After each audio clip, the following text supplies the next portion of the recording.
الحمد لله رب العالمين وصلى الله وسلم وبارك على نبينا محمد وعلى آله وصحبه أجمعين أما بعد. On continue la lecture du livre Qasasul Anbiya du Cheikh Abdurrahman ibn Nasr al-Sa'di rahimahullah ta'ala. On s'était arrêté lors du dernier cours à l'histoire de Sulayman alayhi salam. On avait cité l'éloge qu'Allah Azza wa Jal avait fait à l'égard de Daoud alayhi salam et à l'égard de Sulayman alayhi salam. Allah Azza wa Jal les avait décrits comme, les a caractérisés par la science et la sagesse ou le discernement dans le jugement. Et on avait cité le premier cas qui avait été exposé à Daoud et à Sulayman alayhi salam, qui était le cas de ce troupeau qui avait dévasté un champ. Et Daoud alayhi salam avait émis un jugement qui était que le propriétaire du troupeau devait donner son troupeau au propriétaire du champ, car l'estimation ou les dégâts subis au champ avaient la même valeur que le troupeau. Et ce même cas a été présenté à Sulayman alayhi salam. Et Sulayman alayhi salam a donné un autre jugement, qui était que le propriétaire du troupeau devait labourer, semer et arroser le champ qui a été détruit.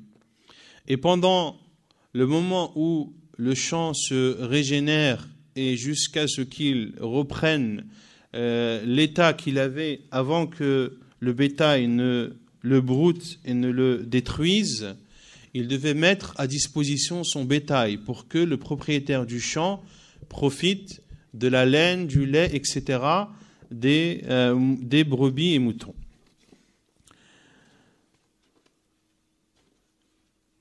Et que ce jugement était le plus proche car il était à l'avantage du propriétaire du champ, mais aussi à l'avantage du propriétaire du bétail.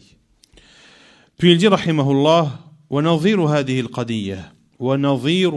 القضية حكم داود وسليمان بين المرأتين اللتين خرجتا ومع كل واحدة ابنها فعاد الذئب على ابن الكبرى فادعت الكبرى على الصغرى أن الذئب أكل ابن الصغرى وأن الذي سلم من الذئب ابنها والمرأة الصغرى أنكرت وقالت بل الذئب أكل ابن الكبرى فتحاكم إلى داود فلم ير لكل منهما بينة إلا قولها رأى أن يحكم به للكبرى اجتهادا ورحمة بها لكبرها وأن الصغرى في مستقبل عمرها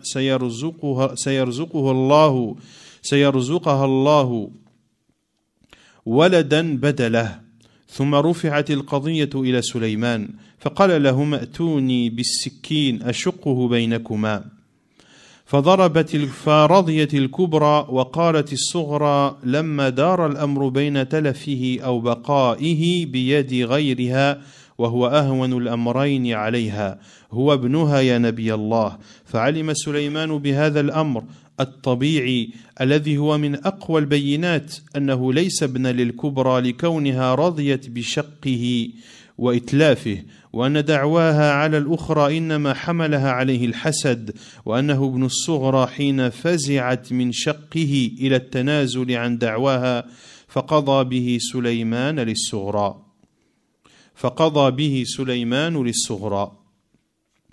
Il dit rahimahullah, et un cas similaire a également été soumis. Et Daoud et Sulayman alayhi salam ont jugé entre deux femmes qui étaient sorties, avec chacune d'elles son fils. Et le loup a dévoré le garçon de la plus âgée des deux femmes. la plus âgée a prétendu que le loup n'a pas dévoré son fils, mais qu'il a dévoré le fils de la plus jeune. Donc les deux femmes, il y avait une âgée et l'autre jeune. Et la femme âgée a prétendu que le loup a dévoré le fils de la jeune et que celui qui a été sauvé du loup est son fils à elle. Et la jeune a nié cela et a condamné cela et a dit, au contraire, le loup a mangé le fils de la femme âgée. Elles ont donc soumis leur désaccord à Daoud alayhi salam. Et lorsque Daoud alayhi salam a vu qu'aucune des deux femmes n'a pu apporter de preuves, si ce n'est sa parole, si ce n'est leur parole, il a décidé de juger en faveur de la plus âgée. Ceci en faisant un effort de réflexion et par pitié pour la plus âgée.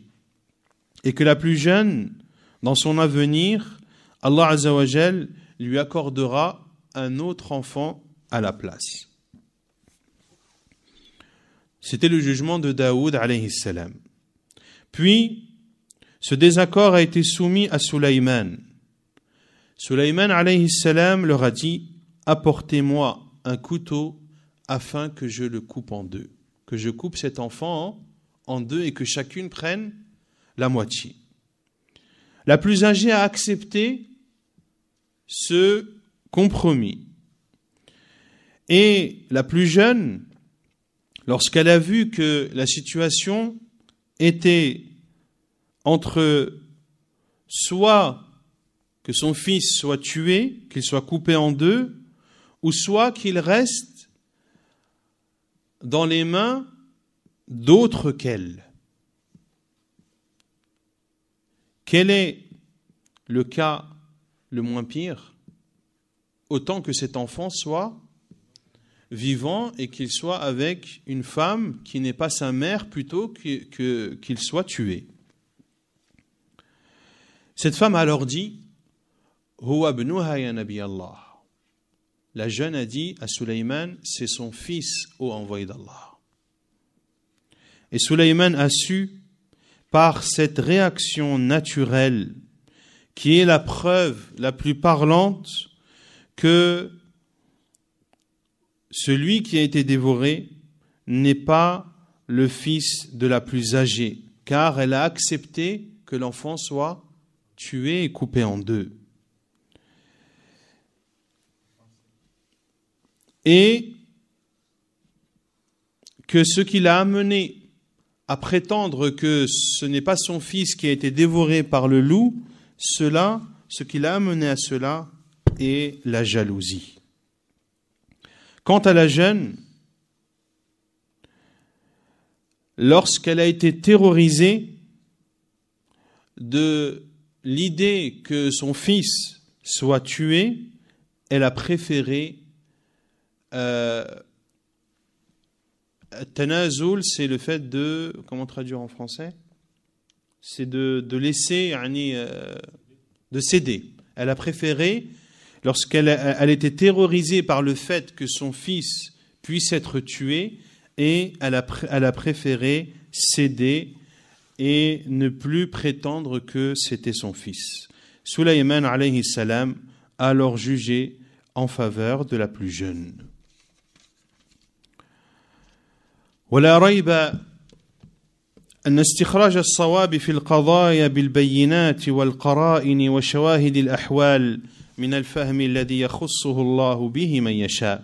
Et Cheikh Saadi conclut en disant, et il n'y a aucun doute que de faire ressortir la vérité dans des cas et dans des situations, avec preuve et en regroupant toutes les circonstances, que ceci est une compréhension qu'Allah subhanahu wa ta'ala accorde à qui il veut. ثم قال رحمه الله فصل في بعض الفوائد المستنبطة من قصة داود وسليمان عليهما السلام. Puis, Cheikh Saadi rahimahullah dit certaines leçons à retenir de l'histoire de Daoud et de Sulayman alayhima salam. فمنها أن الله يقص على نبيه محمد صلى الله عليه وسلم أخبار من قبله لتثبيت فؤاده وتطمين نفسه ويذكر له من عباداتهم وشدة صبرهم وإنابتهم ما يشوق إلى منافستهم والتقرب إلى الله الذي تنافسوا في قربه والصبر على أذى قومه. ولهذا ذكر تعالى في أول سورة صاد ما قاله المكذبون لمحمد صلى الله عليه وسلم وما آذوه به. قال بعدها اصبر على ما يقولون واذكر عبدنا داود ذا الأيد إنه أواب. Il dit rahimahullah parmi les leçons que l'on retient de cette histoire, qu'Allah Azza wa Jal raconte à son prophète sallallahu alayhi wa sallam les histoires de ceux qui l'ont précédé afin de raffermir son cœur et afin d'apaiser son âme. Et Allah Azza wa Jal lui cite les adorations qu'ont accompli ceux qui ont précédé le prophète sallallahu alayhi wa sallam et l'immense endurance dont ils ont fait preuve. Ceci donne envie de les concurrencer et de se rapprocher d'Allah subhanahu wa ta'ala. C'est pour cela qu'Allah Azza wa Jal, dans le début de Surat Sad,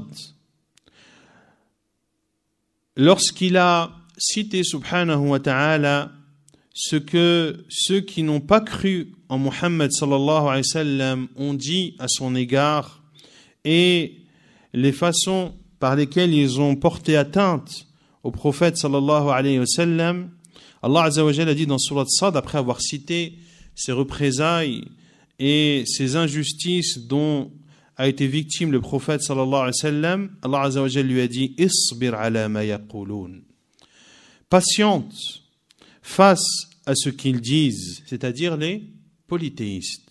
Wadhkur abdana Daoud dhal aidi innahu awwab. Et rappelle-toi notre serviteur Daoud, doué de force, c'est-à-dire dans l'adoration et plein de repentir. Donc ici Allah Azza wa Jal cite les histoires de ceux qui ont précédé le prophète sallallahu alayhi wa sallam, notamment pour raffermir le prophète sallallahu alayhi wa sallam et lui permettre de redoubler de patience face aux représailles de son peuple. ومنها أن قوله ذا الأيد إنه أواب مدح عظيم من الله لهذين الوصفين قوة القلب والبدن على طاعة الله والإنابة باطنا وظاهرا إلى الله المستلزمة لمحبته وكمال معرفته وأن هذين الوصفين الأنبياء على وجه الكمال ولمن بعدهم من أتباعهم على حسب اتباعهم والثناء من الله عليهما يقتضي الحث على جميع الأسباب التي تعين على القوة والإنابة وأن يكون العبد رجاعا إلى الله في حال السراء والضراء وفي جميع الأحوال. Et dans la parole d'Allah Azza wa Jal, en parlant de Daoud alayhi salam, doué de force, c'est-à-dire dans l'adoration et plein de repentir. Ceci est une immense éloge d'Allah Azza wa Jal à Daoud alayhi salam à travers ces deux caractéristiques. La force du cœur et du corps dans l'adoration à Allah Azza wa Jal et le fait de revenir repentant à Allah Azza wa Jal de façon cachée et ouverte. Et ceci, cette force du cœur et du corps et le fait de revenir repentant vers Allah Azza wa Jal implique d'aimer Allah Azza wa Jal et de le connaître. Et lorsque les prophètes d'Allah sont caractérisés par ces éloges et par ces qualités, eh bien, c'est qu'ils sont dotés de ces qualités de façon parfaite. Et quant à ceux qui suivent les prophètes, eh bien, ils auront de la complétude de ces qualités, ou la complétude de ces qualités sera proportionnelle à leur suivi au prophète d'Allah alayhi salam. Et l'éloge d'Allah Azza wa Jal à travers ces deux qualités doivent nous pousser à mettre en œuvre les causes qui nous permettent d'obtenir la force et d'être repentant. Et le musulman et le serviteur d'Allah Azza wa Jal se doit de revenir repentant vers Allah Azza wa Jal dans toutes ces situations, qu'il soit dans l'aisance ou bien dans la difficulté.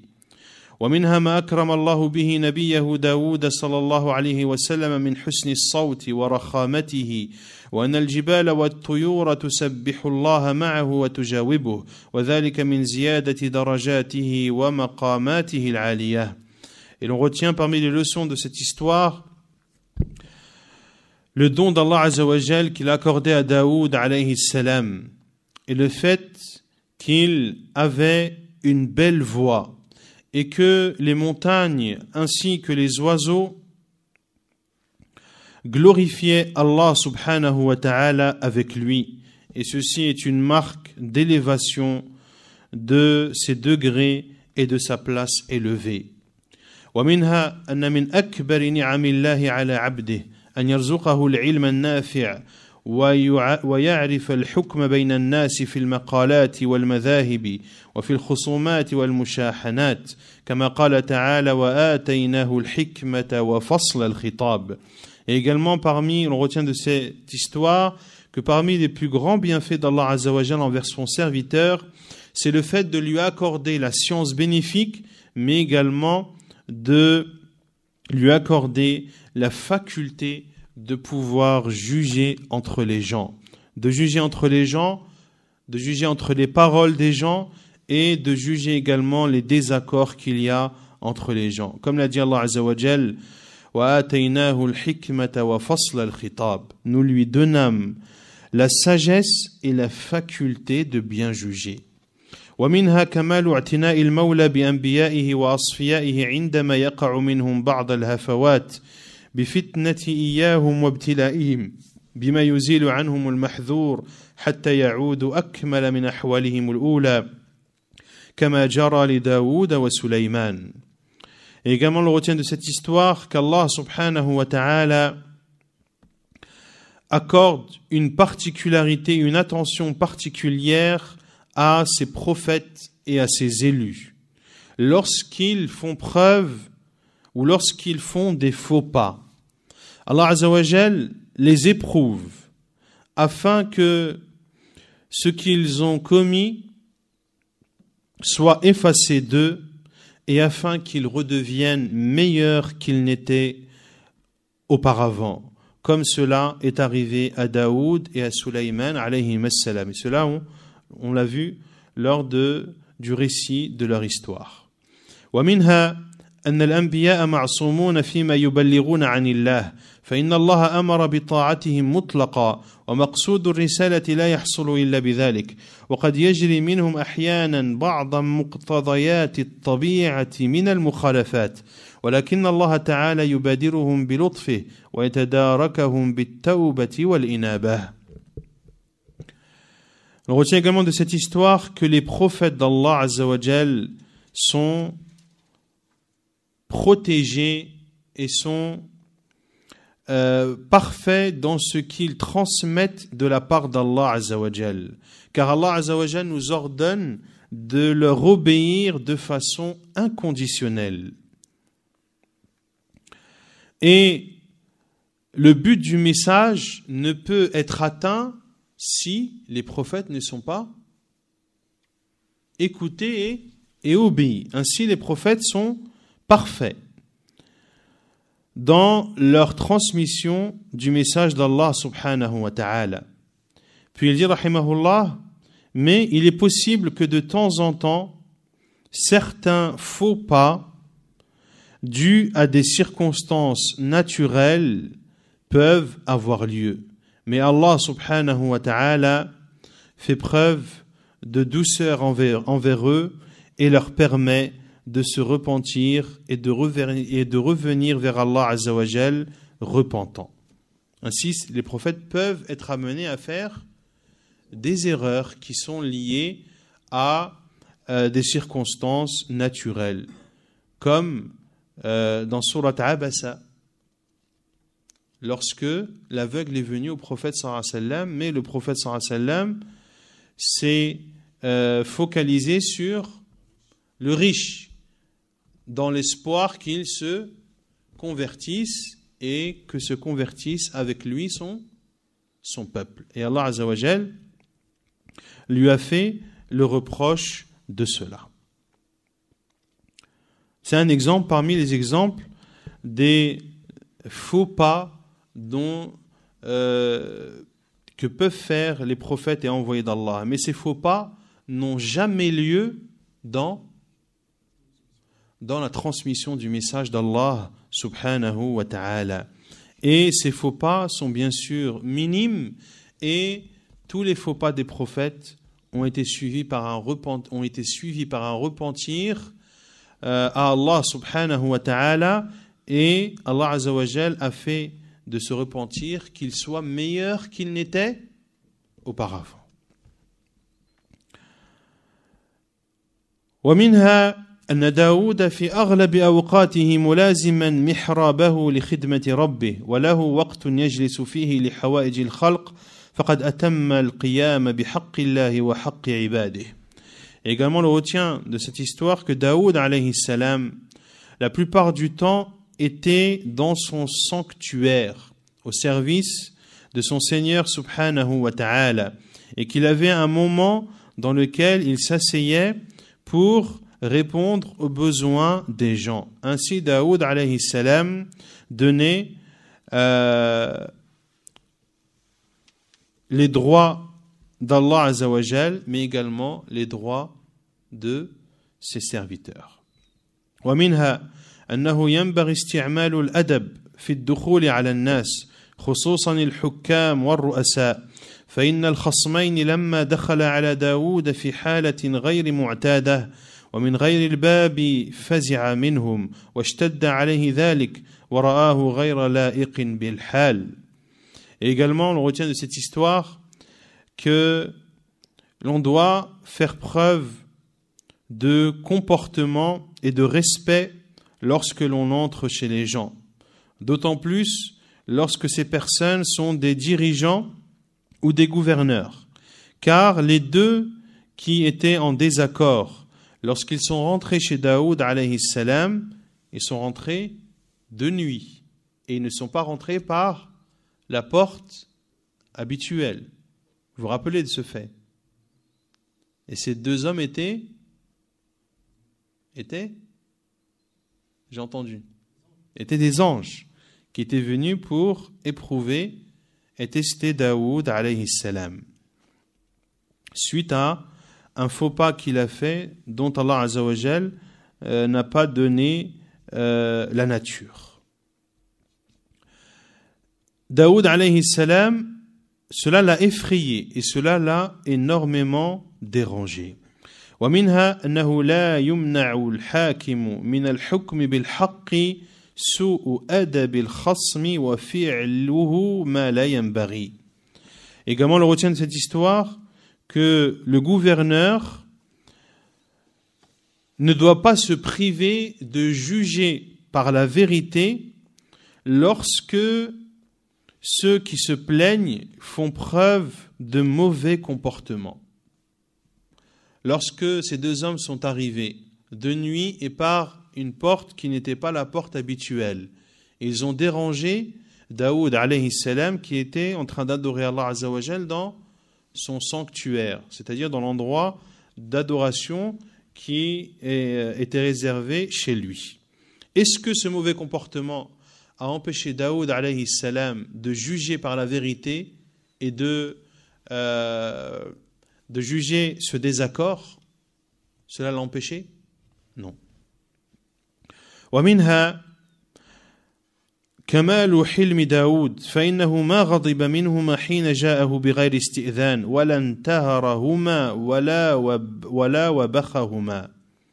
Également, on retient de cette histoire la parfaite compassion et douceur de Daoud alayhi salam, car il ne s'est pas énervé lorsque ces deux personnes sont venues sans demander la permission, et il ne leur a pas fait de réprimande. ومنها جواز قول المظلوم لمن ظلمه أنت ظلمتني أو يا ظالم ونحوه أو يا باغي لقوله بغى بعضنا على بعض.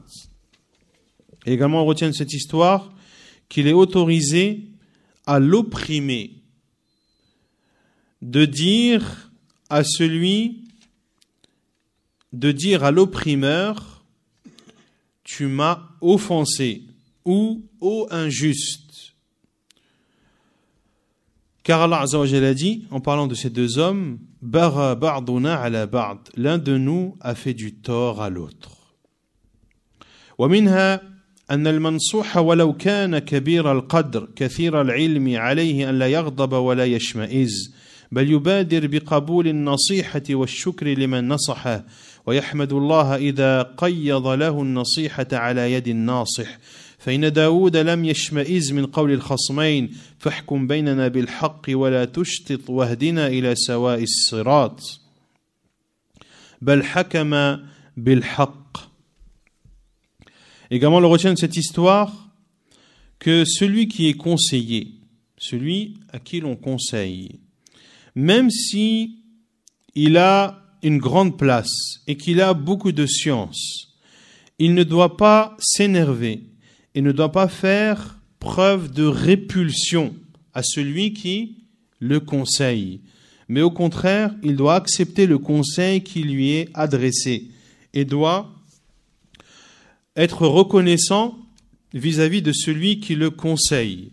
Et il doit remercier Allah Azza wa Jal de lui avoir permis de bénéficier d'un conseil, et il doit remercier Allah Azza wa Jal qu'un conseil lui soit parvenu. Car Daoud alayhi salam ne s'est pas énervé et n'a pas fait preuve de répulsion lorsque les deux personnes qui étaient en désaccord ont dit Fahkum baynana bil haqq wa la tushtit wahdina ila sawa'is sirat. Juge donc en toute équité entre nous et ne sois pas injuste et guide-nous vers le chemin droit. Ils ont dit ça à qui? À Daoud alayhi salam, qui est le prophète d'Allah. C'est comme si tu disais à un juge, juge avec nous par la vérité, ne sois pas injuste, etc. La personne peut mal le prendre, surtout si elle a l'habitude de juger par la vérité, si elle a l'habitude de craindre Allah subhanahu wa ta'ala. Mais ici, Daoud alayhi salam ne l'a pas mal pris. Au contraire, on retient de cela que même si tu es un grand savant, même si tu es un juge qui est réputé pour sa crainte d'Allah Azza wa Jal, lorsque l'on t'adresse un conseil, eh bien tu te dois de l'accepter et de remercier celui qui te le procure. Et Daoud alayhi salam, lorsque ces deux personnes lui ont dit ces paroles, a jugé par la vérité entre eux. ومنها أن المخالطة بين الأقارب والأصحاب والمعاملين وكثرة التعلقات الدنيوية المالية موجبة للتعادي وبغي بعضهم على بعض وأنه لا يرد عن هذا الداء العضال إلا التقوى والصبر بالإيمان والعمل الصالح وإن هذا من أقل شيء في الناس. Et on terminera par cette dernière leçon pour aujourd'hui, Inch'Allah Ta'ala, est le fait que lorsque des proches sont souvent amenés à être ensemble et à avoir des relations mondaines liées à des biens, que ce soit un commerce ou autre, que le fait que deux proches ou deux amis ou deux partenaires sont souvent en relation et ce qu'il y a entre eux est souvent des choses mondaines liées à des biens particuliers, que cela amène souvent l'animosité et que cela amène à ce que les uns fassent du tort aux autres et ne repoussent cette maladie que la piété et la patience, ne repoussent cette maladie que la foi et les actes pieux. Et ceci est très rare chez les gens.